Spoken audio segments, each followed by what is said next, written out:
Assalamualaikum warahmatullahi wabarakatuh. Perkenalkan, nama saya Selvi Antarini, NIM F0611911060, Prodi Ilmu Sejarah. Di sini saya akan mempresentasikan rangkuman dari 3 bab pertama dalam buku Silhouette Koloni, Location History and Ethnography in Early Dutch Colonial Films of Indonesia, yang jika diterjemahkan dalam bahasa Indonesia berarti koloni seluloid menemukan sejarah dan etnografi dalam film kolonial Belanda awal di Indonesia. Ini ditulis oleh Sandeep Ray, yang merupakan tugas dari mata kuliah film dan dokumentasi yang diampu oleh Ibu Andi Lili Evita dan Pak Amrullah Amir. Baik, langsung saja. Bab pertama berjudul menempatkan non-fiksi awal film dalam studi kolonial. Adapun poin-poin yang dibahas dalam bab ini ialah poin pertama, yaitu mengkategorikan film, mencermati cuplikan. Istilah rekaman biasanya mengacu pada panjangnya sebuah film. Kemudian cuplikan merujuk pada adegan dalam film yang telah selesai atau mentah yang belum diedit. Kemudian kategori film diantaranya yaitu film fiksi, secara umum menyajikan suatu cerita yang kejadiannya di luar kejadian nyata. Kemudian film dokumenter secara umum merupakan film yang mendokumentasikan kenyataan.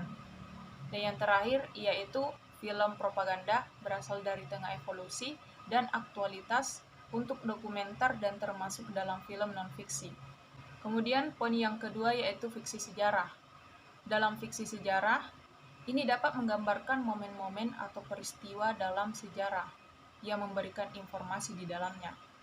Berhubungan dengan film dokumenter karena dapat digunakan sebagai sumber utama, tetapi perlu dilihat juga sumber di luar film untuk memastikan kebenaran dalam adegan film tersebut.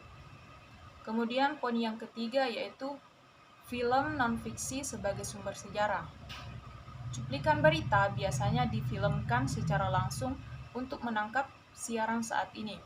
Dalam Perang Kemerdekaan Indonesia tahun 1945 sampai 1949, sebuah film dokumenter yang bersimpati pada perlawanan pribumi. Untuk cuplikan yang sama untuk digunakan kembali dalam konteks yang berbeda-beda, tergantung pada produser.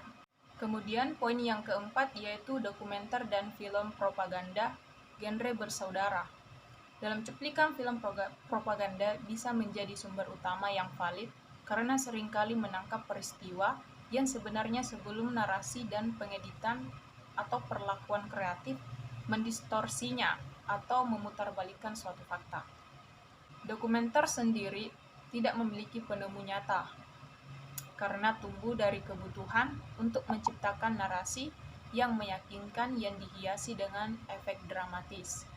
Kemudian poin terakhir yaitu orang buangan.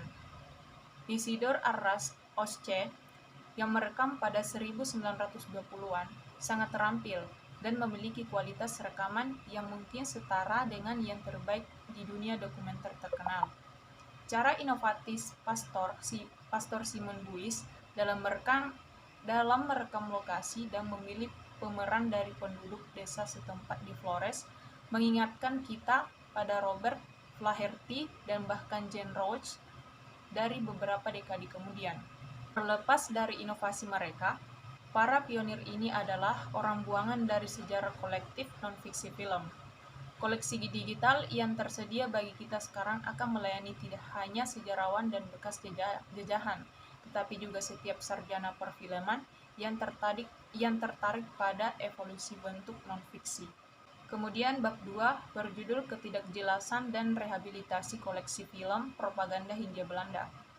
Institut Kolonial didirikan pada tahun 1910 untuk membantu pengangkatan rakyat, sebuah moto yang tidak jauh berbeda dari tujuan umum kebijakan etis. Lembaga tersebut melihat dalam pembuatan film sebagai cara yang menjanjikan untuk memberikan bukti visual dalam keadaan jajahan, serta sarana untuk membujuk warga sipil di Belanda agar bangga dengan perkembangan Hindia Timur. Ini bertujuan untuk mengumpulkan data yang menyebarkan pengetahuan tentang koloni.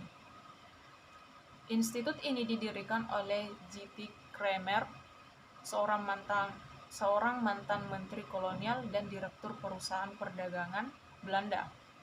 Pada pertemuan pertama, Institut Kolonial membuat gagasan baru menggunakan film sebagai alat untuk pengembangan informasi.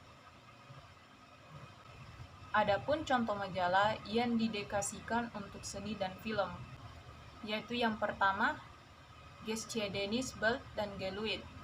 Yang kedua, The Film World. Yang ketiga, Nieuw Weekblad voor de Cinematografie. Dan yang keempat, Het Weekblad Cinema Theater. Kemudian bab 3 yaitu Institut Kolonial dan Film Propaganda tahun 1912 sampai 1913. Johan Christian Lamster adalah seorang perwira tentara Belanda yang berpangkat sersan kelas 1 di Resimen Infanteri di Bergen op Zoom, Belanda. Ini bertanggung jawab untuk membuat film sekitar 76 film propaganda dan non-fiksi di Hindia Belanda pada tahun 1912 dan 1913. Adapun tujuan dari pembuatan film ini yaitu berfungsi sebagai propaganda bagi penonton di Belanda dan diputar di tempat-tempat non-teater, disubordinasikan ke perkenalan dan penjelasan yang diucapkan sebelum dan selama proyeksi film. Adapun contoh judul film yang diproduksi oleh J.C. Lamster yaitu Autotoch Door Bandung 1919 sampai 1923 yang mengisahkan perjalanannya di Bandung. Kemudian judul yang kedua yaitu Overfest of Bali, Festival Pengorbanan di Bali. Sekian penjelasan dari saya, semoga dapat bermanfaat untuk teman-teman. Wabillahi taufiq wal hidayah. Wassalamualaikum warahmatullahi wabarakatuh.